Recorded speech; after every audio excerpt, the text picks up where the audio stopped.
Hi, it's Charles Hoskinson broadcasting live from warm, sunny Colorado. Always warm, always sunny. Sometimes Colorado. The other times were Argentina and Chile. I was down there for the Constitutional Convention and I took a few days off to go see Patagonia because it's always been on the bucket list. And I said, it's been a long year. Be time to go back, relax, and have some clarity about things. So, as many of you saw from the output of the Constitutional Convention, that was the culmination of 2 years of effort. Around the world, hundreds of workshops, thousands of people in more than 50 countries overall participated, and 50 elected delegates and alternates to converge to Buenos Aires to vote on a document, however imperfect, a document to help us as an ecosystem move forward. 95% of the delegates decided it was good enough to try. And that's a pretty remarkable thing, given the fact that when people entered in, it was less than 50%. And also, these people come from different parts of the world, from Africa, South America, Australia, New Zealand, Asia, Europe, and North America, all 6 continents. We tried to find someone from Antarctica, but we just couldn't in short notice. In any event, it was a great moment for us as an ecosystem. And it was probably one of the proudest moments of my professional career because I got to see something that I dreamed could happen 10 years ago actually come together. In 2025, we have some challenges. And those challenges are going to be that we have to fully decentralize the governance of Cardano. And every one of the founding entities, institutions, and people who've been intimately involved have different viewpoints and different concepts of that decentralization. For my part, I always believe that the key is to build members-based institutions and on-chain government, get them working well together, and make sure that all of the roles of significance are elected, and constrain them by the rule of law. Algorithmic law, first and foremost, because that is the strongest, and constitutional law, second, by and for the people who use Cardano and own ADA on a daily basis. Others feel that there needs to be a longer transition period, and there needs to be institutions that are there to hold people accountable, but are not subject to the democratic whims and will of the ecosystem. This is antithetical to everything I stand for, because at what point do those institutions become self-serving and instead of dissolving themselves and allowing the democratic mandate to take over? We're running into this with the US government right now. We have a 4th branch of government. While judges are appointed or elected, legislators are elected, and the president's elected, the vast majority of people that work for the federal government are not. They're hired, and for life, they stay in roles and accumulate enormous amounts of power over our day-to-day lives. In fact, we've become so bureaucratic and over-legalized. Many people have written books and read books like felonies a day, 4 felonies a day, or something like that, where we actually commit lots of crimes inadvertently because the legal code is so complicated. I think we have about 1 million pages of tax code at this point. Take a lifetime, a physical human lifetime, to fully read and understand all of it. It's not a just society. It's an overly bureaucratic one, and you can't vote your way out of it because the bureaucracy tends not to listen to the elected officials anymore. It's just a ceremony, not a compulsion. So my goal was to make sure that Cardano never got into that state. From the very beginning, we had a tripartite structure. So when I flew to Japan in February of 2015, and I discussed with the Japanese who wanted to build the Ethereum of Japan, there was a lot of discussion in the early days about governance. First and foremost, all of the governance failures that we see today are indirectly or directly my fault, because I was the person who took the time to think about the tripartite structure and made the recommendations to imbue it the way it is. I was young, and I didn't fully appreciate or understand how complicated and serpentine and difficult governance can be. We were the protocol architects. I built a great technology company. For better or worse, we aggregated one of the largest groups of scientists, formal methods engineers, and software engineers in the history of our industry. We've written hundreds of papers, we've written millions of lines of code, and we've built something that truly stands the test of time. For 7 years, Cardano has been running 24 hours a day, 7 days a week, under constant attack, technological and social, yet it's still here. It's still in the top 10. It still has value. It still has a community. And I'm proud of that. Yes, we've made many mistakes on the roadmap about what to prioritize and not to prioritize, and when and how to listen to young and very brilliant community members. And I've personally felt the sting of those mistakes and those missteps.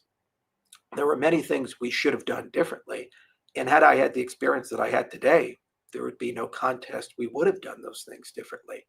It's just code and momentum. It tends to encapsulate the decisions of the past. And even if you want to change, you can't change instantly. It takes time because you have to preserve and protect what you've already created and what people rely upon. From the exchanges to the stake pool operators to the DApp developers who have also invested now countless thousands of hours of their time into building on top of what we have today, not what we aspire to have in the future. Emergo was to take the role of the ecosystem growth hacker. They were supposed to be the venture capitalist and the one that would go and act as close to consensus as we could get. So they would build the alliances, they would bring growth and adoption, they'd focused in Asia initially, and then grow to Africa and eventually Europe and North America. And again, stronger controls could have been put into place and perhaps wiser people to help execute. And because we didn't execute as well as we should, many of you in the community have felt that it's been difficult to get listed on exchanges, to get venture capital, and ultimately the fair representation you deserve proportional to the time that you put in. There have been a lot of people throughout the years at Emergo who have put in enormous work. For example, Sebastian and Nico, who were the chief engineer and the CTO of Emergo, left and created DC Spark. And it's led to Flint and Paima and many amazing things. Manmeet Singh was the chief investment officer of Emergo and made some great investments while he was there. And I'm good friends with a lot of former and current Emergo employees. I truly do wish they could have been better, just like I wish I could have been better. But it is what it is, and we move forward. The CF has been the biggest anomaly because from the very beginning, it was started the wrong way. I brought in a person with the Japanese who helped us get everything started named Michael Parsons. And Michael brought his friends in, and we had an understanding that the CF would take care of governance functions and become a community-driven organization. He incorporated the first Cardano Foundation in the Isle of Man under the name the Digital Asset Foundation. The reason being is that the Isle of Man in 2015 passed a law to welcome distributed ledger technology, and it seemed like it was going to become a good jurisdiction to run and operate a very flexible cryptocurrency blockchain foundation. From the very beginning, there were problems in the relationship. Basic things that we needed to get done, governance things, membership participation, allowing people in the community to come and vote on board members, were not getting done. And it culminated to a point where it became clear that those principles did not align with what the ecosystem wanted to have. This led to the creation of the Guardians of Cardano. And they, plus many others in the community, ousted the Cardano Foundation board through social pressure alone. That board ended up being replaced by a majority led by Emergo and input-output. We were interim and transitory board members, and what we decided to do was to relocate the foundation, then, which was in Switzerland. Parsons moved it from Isle of Man to Switzerland using MME partners, to the United States to set up what would have been Intersect today. The Swiss government stepped in, liquidated the entire board, and appointed Swiss board members who are not members of our community. To this day, those board members are still in power. They then hired out the entire executive team and built the new foundation. And it's been challenging, I'm not going to lie, working with this new foundation at times. We really wanted the foundation to be a members-based organization. We wanted the entire board of the foundation to be elected by the Cardano community.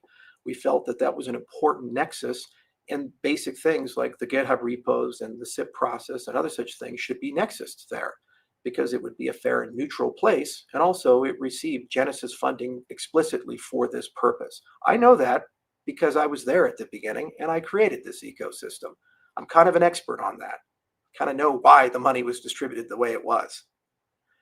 Instead, almost immediately, they said it's not possible to do under Swiss structure, usually citing ESA or some other regulator, and that the mandate of the foundation would be self-described, and they've published that.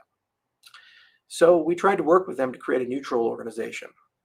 And initially, we decided that the Linux Foundation was a good candidate. They hired a person named Dirk, and he worked diligently with our team. We had a workshop in Colorado. They attended. We attended. We had high hopes that we'd be able to work well together.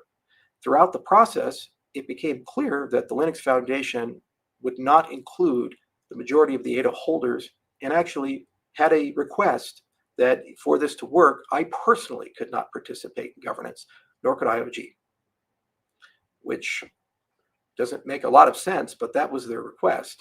And also excluding the Ada holders doesn't seem to be wise, given the fact that this is a protocol controlled by people who have Ada. So we scrapped that plan, moved on, and then agreed to come together, and IO took the lead with Emergo, and we created Intersect. We asked the foundation to join the board of Intersect. They initially said that it sounded like a good idea, and they needed to understand more about the structure. The structure is an American not-for-profit organization, and it has a dev trust that we set up in the Caribbean that funds it. And we donated Emergo and input-output funds to that to bootstrap the organization for, roughly speaking, a year, year and a half. So it doesn't have a large endowment. It's just bootstrapped from a fund. They used the existence of this entity in the Caribbean as an excuse not to join at the board level. And after about 6 months, 9 months, it's hard to remember because things have been moving so quickly, they created Pragma, an alternative organization, which we asked to join, but unfortunately, membership is not clear and it's closed at the moment, even though we do contribute to Aiken and have high hopes to contribute to the Rust node, given that we have many Rust developers because of partner chains, the incentivized testnet, and our legacy work in Cardano. We asked them to participate on the civics committee, which they did, and many of the committees of Intersect, and the rank and file of the CF did participate there. We'd have productive conversations occasionally, and sometimes unproductive conversations. That's the nature of governance. We wanted them for a very early part to be involved in the drafting of SIP 1694 with the community and the drafting of the Constitution. Some of the members of the CF, like Matthias Bencourt, did participate, and we were very glad to have them there and very glad to have them in the Interim Constitutional Committee training. Unfortunately, though, the level of participation with the constitutional side was not significant. I personally funded the Constitutional Convention, even though I wanted it to be co-funded by the foundation. It was not a priority. We also really wanted the Foundation Summit to be in Argentina, so the entire community could have been part of that constitutional process. They chose to do it in Dubai again. So this was okay, as long as they at least helped out at the end. About a week before the Constitutional Convention, without any notice to our people, they drafted and launched their own constitution. My belief is the intent wasn't to spark a conversation, but rather create an anchor point to use as an excuse to vote against the community ratified and approved constitution. We also believe that they're preparing their own budget to vote against the current budget being prepared by the Intersect Budget Committee and the community as a whole. This is where we stand in 2025. This dirty laundry for years has been internal to the two organizations, and we have tried for years to work together effectively. They have poached my employees. They have sowed a lot of discontent. I know people that occupy offices like the Tezos Foundation office next to their office and what their rank and file employees have to say about us. And, at the end of the day, setting ego aside, I couldn't care less about whether they think I'm a good actor or a bad actor. Input output knows what they're doing. We don't know what we're doing. Whether their strategy is to simply wait us out and hope that the evil Charles leaves and then they can take over or not. At the end of the day, all I care about is a successful transition of power to the community as a whole, and for every single person who represents Ada to be an elected official by and for the Ada holders. This is imperfect because one token, one vote has intrinsic flaws behind its design. It is a bootstrap criterion for a transition, but we have to get to a point of having a diverse collection of resources upon which to find leaders from. And I do agree, and this is why we created Minotaur and why Ouroboros Omega exists on the roadmap, that this is a first-class citizen in the path forward. The intent of this video is not to attack the Cardano Foundation. In fact, it's quite the opposite.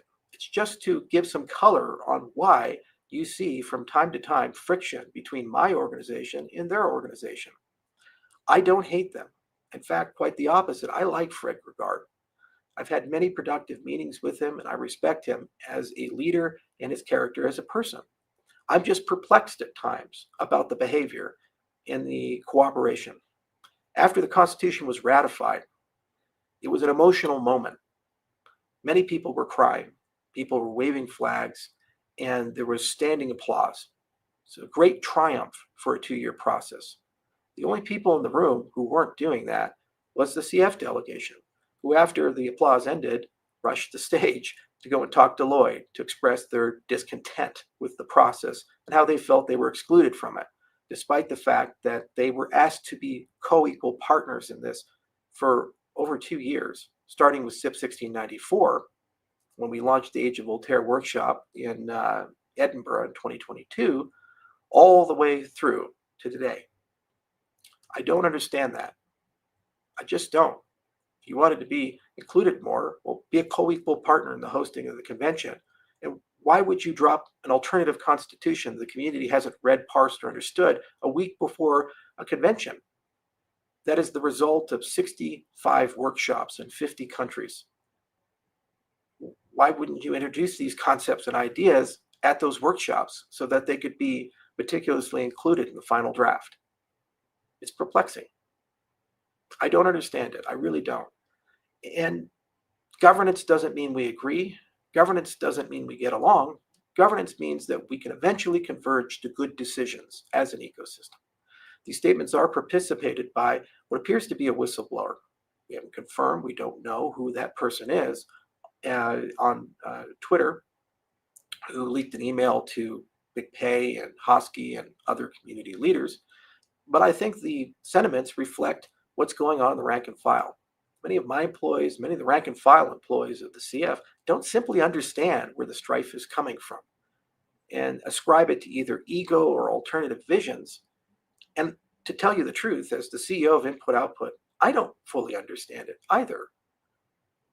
My intention has never been to try to get rid of the CF or replace it. In fact, frankly speaking, I think they should change their name. No one in our ecosystem would have a single problem with them if they called themselves the Cardano Enterprise Foundation and focused exclusively on Fortune 500 adoption and government adoption.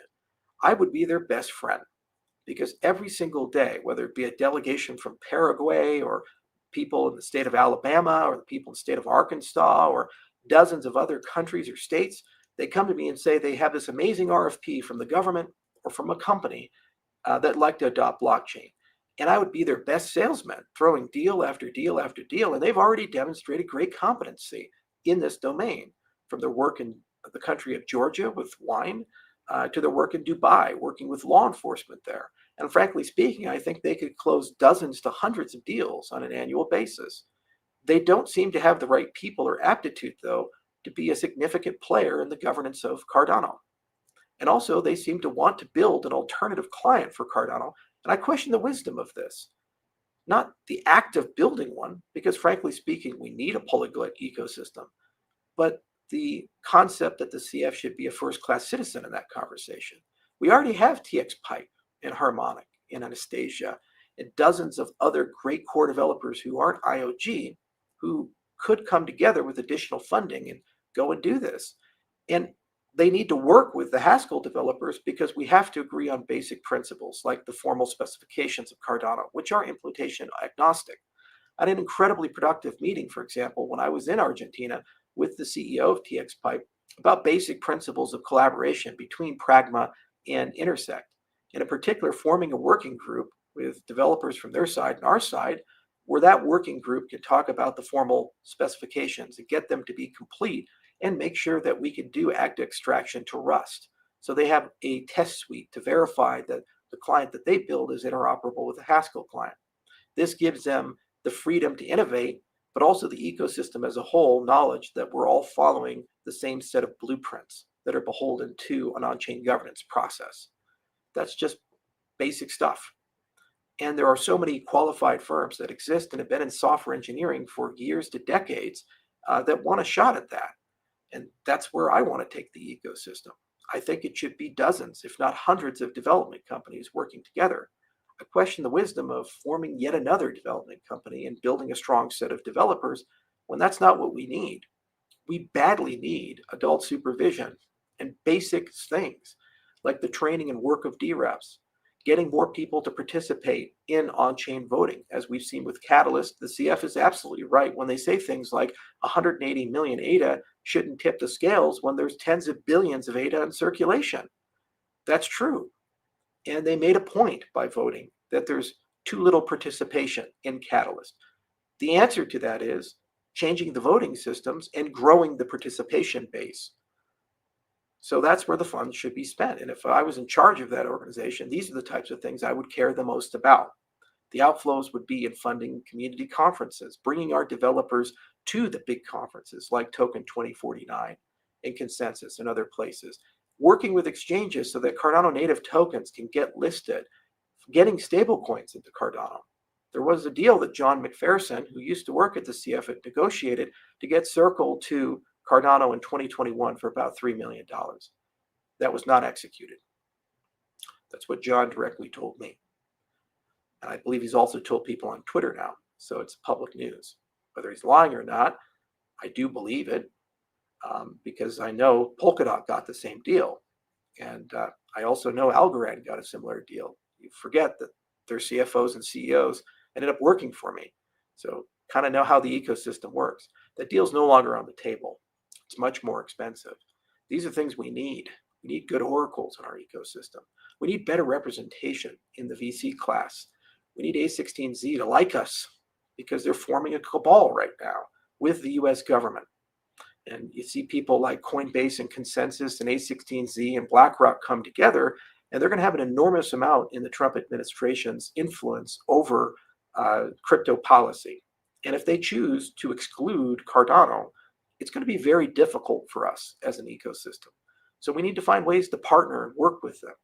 This is what a governance body can do well. They can have the uncomfortable, difficult, and long arc conversations. They're not really there to replace core developers or to derail a community process of governance. It just is what it is. But those are my opinions, and I'm not in charge. And I respect the fact that there are co-equal independent bodies that can have different strategies and different approaches. But I do believe that community bodies that represent the governance of the community can never be made of people that are self-appointed. They have to be composed of people elected by the community for the community and held accountable to the community. And they have to be engaged in processes to gather the feedback of the community. One of the magic things about SIP 1694 and the constitutional process is it didn't care about how much ADA you had. And the evidence for that is blatant. Workshops were held all throughout Africa, South America, Asia, places where ADA adoption is very light and personal ADA holdership is less than 1% of the total supply. Yet the people who were elected there had the same vote as the people from Japan, Germany, England, and the United States of America. It's the first time in history that a constitution's had that type of equality and representation. We tried as hard as we could to bring the community together.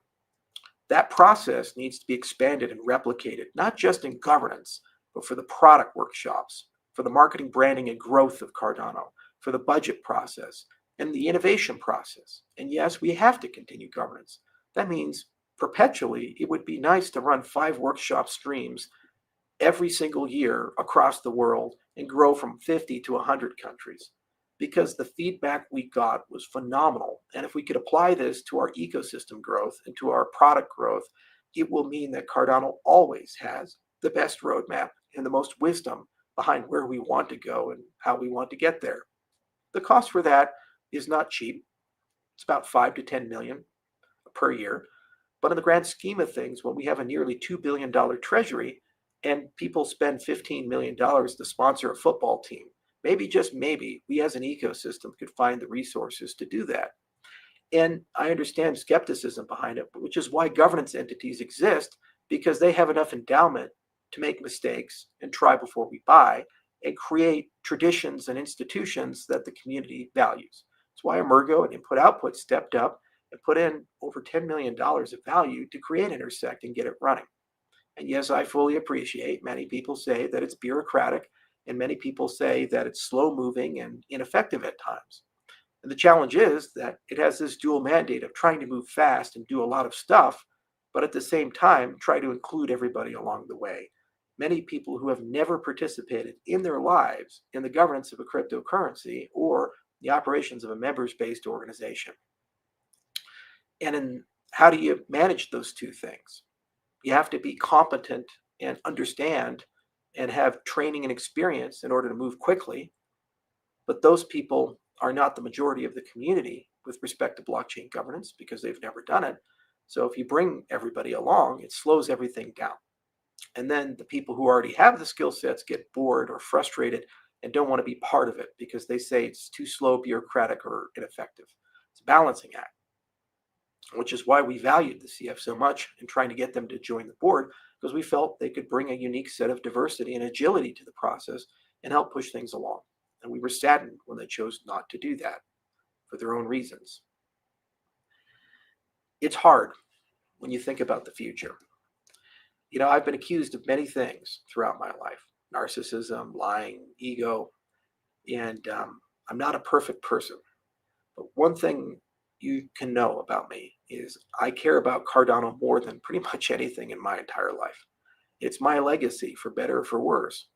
And I need this ecosystem to succeed because the world will get better if it does.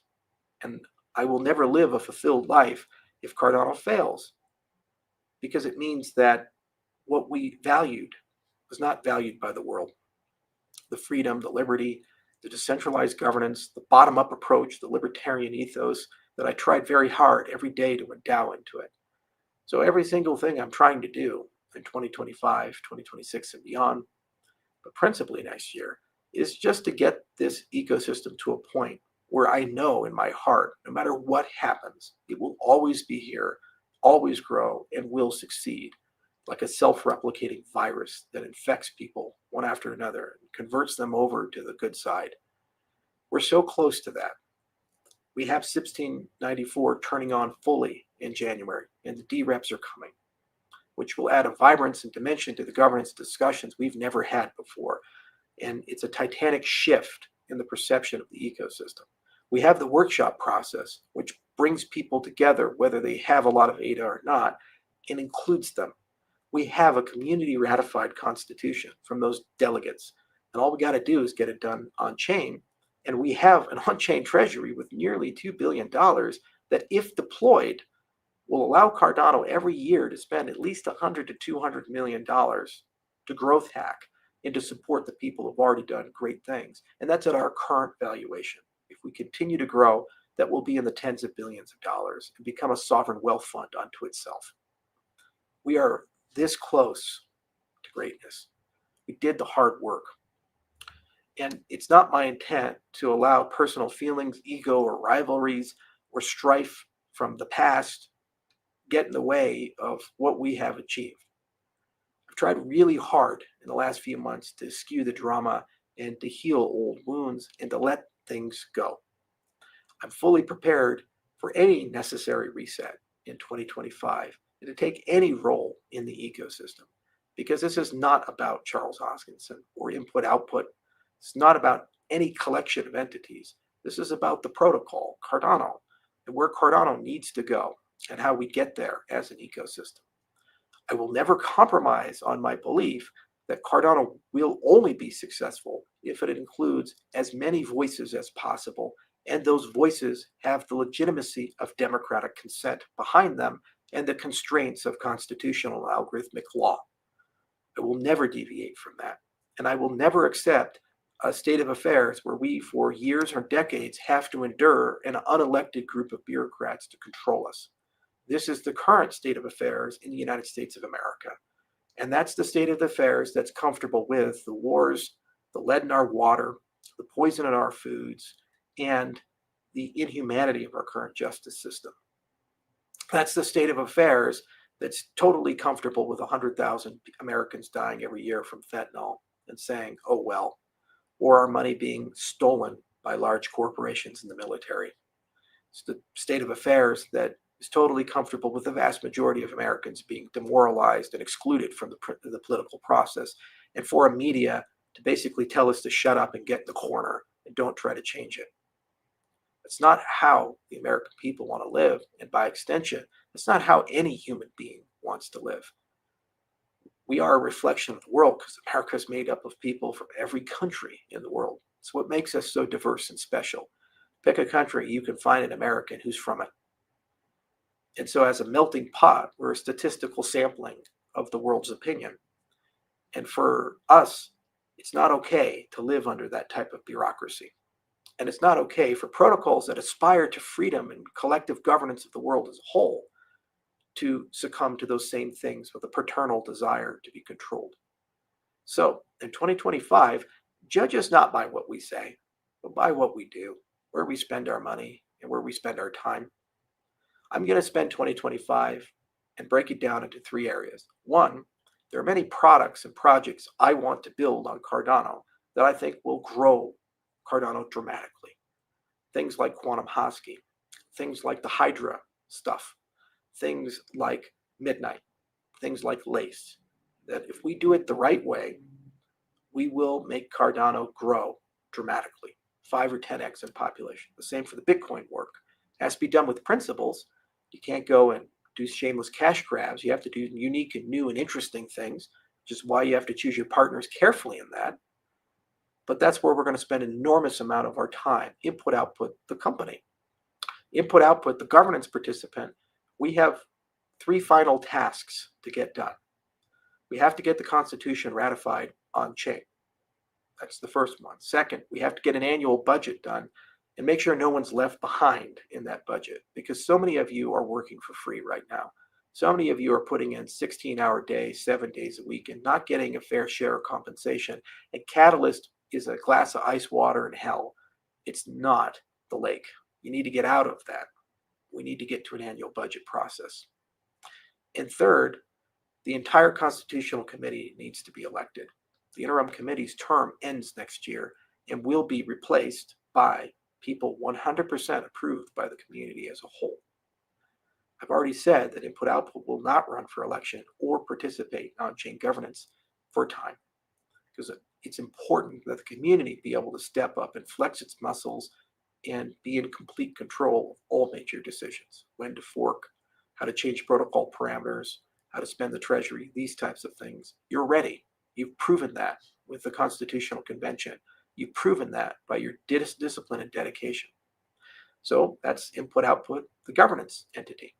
And third, I'm going to be heavily involved with the politics of my own country, the United States of America, because I'm so tired of what Scary Gary did to us. I'm so tired of Operation Choke Point 2.0. I've been working closely with members of the legislative branch and other entities in the U.S. government to ensure that we move the process along. And I'm going to have to work with industry as a whole. I've already reached out to many industry leaders, from Brad Garlinghouse from Ripple. I'm going to be talking to the Hedera people here in a bit, and Multiverse X and so many others. And we just need to get everybody in the same tent and everybody drinking from the same fountain so that we can get a law passed and we can move forward as an industry and not live in fear anymore, because it's been so hard for everybody. And this will ensure that cryptocurrencies get the jubilee required to be able to grow to a scale like the internet, where they become an irreplaceable and indispensable part of everyone's life, which means effectively they're too big to control, they're too big to dominate, and the principles of crypto will start influencing society as a whole and governance as a whole. So that's how I'm going to spend my time. Any entity that will provide aid in this process and move us forward in this process is my friend. And any entity that tries to derail that process is not. It's not personal. It's just where my mind is at. I have a mission. We have to get things done. So I'm fully prepared and willing to work with the Solana Foundation. I'm fully prepared and willing to work with Vitalik and Ethereum. Fully prepared and willing to work with pretty much anyone. I'm bankless. I don't really care what they said and did in the past. I don't really care about what happened in 2015 or 16 or 17 or 18. It doesn't matter to me, because at the end of the day, I've just laid out what the goals are. And so every discussion is going to be, will this help us achieve these goals, launch these products, get governance moved forward? Or will this not? And if it doesn't, I don't have time for it. I really don't. That's just where we're at as an ecosystem. And we will continue moving forward as an ecosystem as a result, at least on the IoG side. Not going anywhere. I love all of you. I care about all of you. All of you matter. You're my friends. I never thought in my entire life I'd have a group of friends like this and as diverse as this. Never thought I'd belong to something like this. But here I am. And I felt it and I saw it in so many of the workshops and constitutional convention delegates coming up to me and telling me how much this means to them. I can't let you down. I'm not going to. I'm going to do my part and my effort and set any personal ego aside, any personal issue aside. And we will work together and we will find a way to move this ecosystem forward. I firmly believe Cardano's best days are ahead of it. I firmly believe Cardano will get where it needs to go. And I do believe 2025 is going to be a productive year, but it's going to have drama. It's going to have chaos. It's going to have problems. There's going to be fights and debates and ups and downs. And in the moment, people will get very passionate and say crazy things. And in the moment, people will believe that perhaps we can't get there. But it's just like climbing a beautiful mountain. While you're climbing it, at some point you start to fatigue. And at some point you start believing perhaps you can't summit. You have to find the will to keep going. You have to find the will to keep pushing. And only after you find that will can you enjoy the summit. We're on the path. We've already climbed some of the most difficult parts.